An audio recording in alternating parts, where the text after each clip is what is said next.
Well, happy Easter to you, my friends. I hope you've had a good Sunday so far. I know that some of you are still in church in England, but it's time for me to do an update and share something that I discovered in the Word of God the other day. I was reading about the time when Moses went up into the mountain to receive the law of God. He was up there for 40 days and 40 nights in fasting and prayer, and then God wrote the laws on the tables of stone and gave them to Moses to bring down to the people. But while they were still at that process of doing that, God tells Moses that the people that you brought out of Egypt have already forsaken God and have made themselves their own God in the shape of a calf of gold. Now, the gold for that calf came out of the ears and the hand bangles, arm bangles, and other pieces of adornment that the women and the men had. It seems that it was a standard procedure for a slave to have a gold ring in the ear, and having been slaves, of course, they would be fairly well ringed, so to speak, and so they had plenty of things to give. The unfortunate thing is that they gave their rings and put the rings to the use of being fashioned by a tool, which probably means some kind of mold, so that Aaron, on behalf of the people and by request from the people, poured gold into a mold and made a golden calf. God had just written the law on the tables of stone, but the people hadn't seen them yet. So they didn't have the writing that said, "Have no other gods beside me." But what is amazing, of course, is that they had been brought out of Egypt. They had been delivered from 400 years of captivity.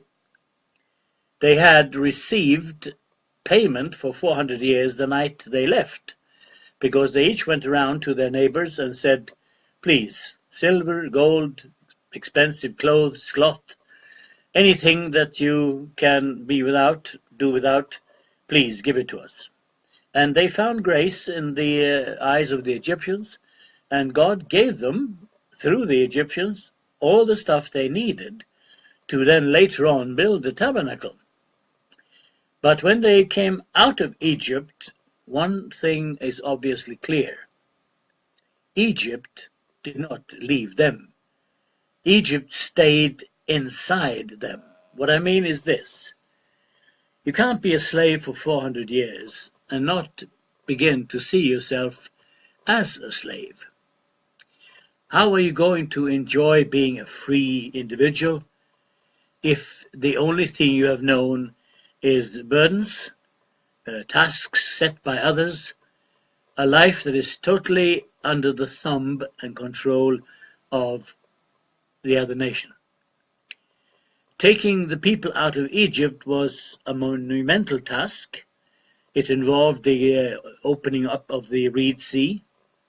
It involved being scared to death with the enemy at the back and the water in front, and still to be delivered and to be, as it were, baptized into Moses by the water that they passed through and the cloud of glory of God which was above their heads, which would signify the Holy Spirit. So it was a baptism, Paul says in 1 Corinthians 10. But to get them out of Egypt was, as I said, comparatively easy compared to how difficult it is to get Egypt out of the people. As soon as things got into trouble, what happened? They made themselves a golden calf and said, "We want a visible, physical thing to follow.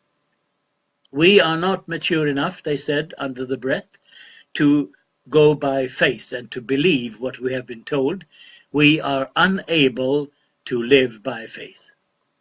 So please give us something that we can see, because without seeing, we won't believe. We're only going to believe if we see. So make us a God that we can follow. Give us something tangible. So they made the calf, and as Moses comes down the mountain and sees that they have made themselves an image of a creature, not a man, but a creature lower than man, they have made God into something that is almost akin to their own cattle, which they would eventually have. They had sheep with them, but they would have a lot more things later on in life.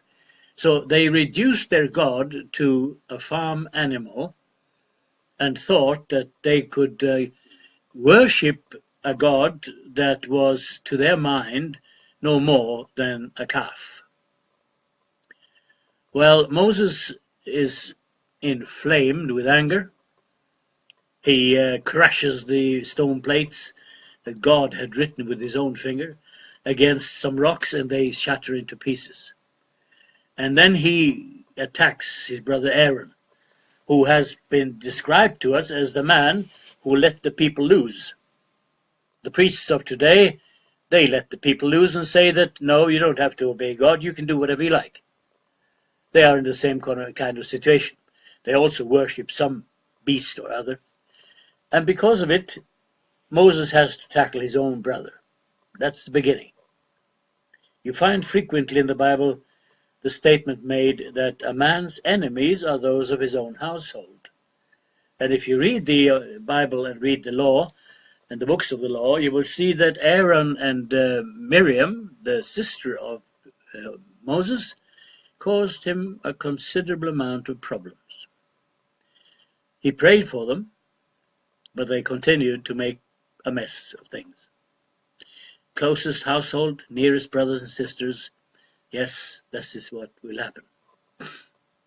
Now, Moses then took the calf, and he burnt it in fire, and then when the fire had molten the calf again, I suppose, he crushed it with sledgehammers and whatever he had, and turned it into an absolutely fine dust.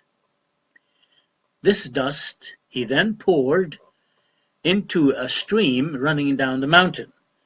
This you are told in chapter 9 and verse 21 of Deuteronomy. I'll read it to you from the King James Version. And I took your sin, the calf which ye had made, and burnt it with fire, and stamped it, and ground it very small, even until it was as small as dust. And I cast the dust thereof into the brook that descended out of the mount. In the story as it goes in Exodus, we are told that he actually also made the people drink of the water with the gold in it. I can't follow that up at the moment, but that is something that I will be thinking about later on. But what I notice is that Moses made sure that the gold was reduced to small flecks of gold. When the big gold rush started in Klondike in Alaska, it was riverbeds where they found nuggets of gold and flecks of gold. And so they panned the silt in the rivers to get the gold. It was in flecks. And I've seen people who have been washing for gold, and when they come home with it, they have a small tube of glass or plastic, and at the bottom you see a couple of hundred grains, very small grains of gold. It so happens that this page is called the flecks of gold. And so Moses distributed the gold so that it would be very hard to once again put it together into a golden calf. But here you are. Gold is so valuable, although it can neither be eaten nor very much else, but it has a value that we have given to it, and people will do almost anything for gold. I have been told that many people think that if you have gold, you have something that is of true value, but that is only as long as the world considers gold to have a value. It has no intrinsic value, except that it's good for gold plating metal connectors and things like that. It's good for making money. It's good for showing some kind of value, because we say that an ounce of gold is worth so much. Well, it is only that as long as people are prepared to pay the price for it. If gold was very commonplace, it would not be worth that much. So it is because of its rarity that we don't find it very often freely out in creation that it has this value. It used to be that our international currencies were based on what's called a gold foot. In other words, there was an exact relationship between our money and the amount of gold kept in the National Reserve. Nowadays, there is no such thing. Our money has no value other than what the market value is at the moment as it compares to other currencies. So Moses stamped the gold into flecks and poured them in a river. What have people done since the time of Moses? They have again and again and again looked for gold. And they found the gold in Klondike, and they found it in the reefs in South Africa, where enormous amount of rocks have to be brought up to the surface, crushed, treated with cyan kalium, or whatever it's called in English, and thereby releasing the gold from the rocks, and then turning it into ingots and into all the kind of jewelry we have. Mankind continues to make themselves golden calves out of flecks of gold found in the rocks, deep down in the mines in South Africa, where thousands and thousands of people giving their lives for this gold. The ability of man to constantly take God's created things and turn them into idols is flabbergasting. It is astonishing how quickly everything good thing that God has made can be turned into something that replaces God, moves God out of the way. Easter time is a time when we think of the blood of Christ. And the New Testament, the Apostle Peter writes, we have not been saved with silver and gold. Silver and gold, how precious they are and how valuable they appear to us, will never ever in the whole of the world be able to redeem us and save us from that which keeps us caught. We have maybe left Egypt, but Egypt has not left us until the blood of Christ, which is more precious than silver or gold, has washed us clean from that which we carried with us from our time in Egypt. It's Easter time to think in terms of the idols that we have, thinking in terms of what Christ did for us. He saved us by his own blood. We had forfeited our life by sin, because the wages of sin is death. We could not save ourselves. If we could, then sin would not be unto death. But Christ came and he went down into the kingdom of the dead, and there he took captives those who had been caught by death. And he also took death and made death no longer something to be afraid of. Death is a transition from here, living in the body, living in this limited framework that we have, and becoming like him. It's not apparent yet what we shall be, says John in his letter, but when we see him, we shall be like him.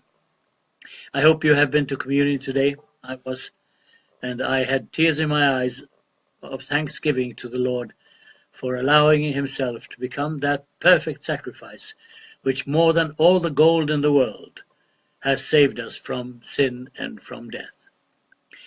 But he also rose again. That's the message of the day. Why did he rise? So that we, who are simply vessels made of clay, should be filled with the gold of God, the gold of obedience, the gold of worship, the gold of dedication to the Lord. I wish you a very happy Easter, the rest of it, and may God bless you wherever you are. Christ is risen. Glory be unto him. He is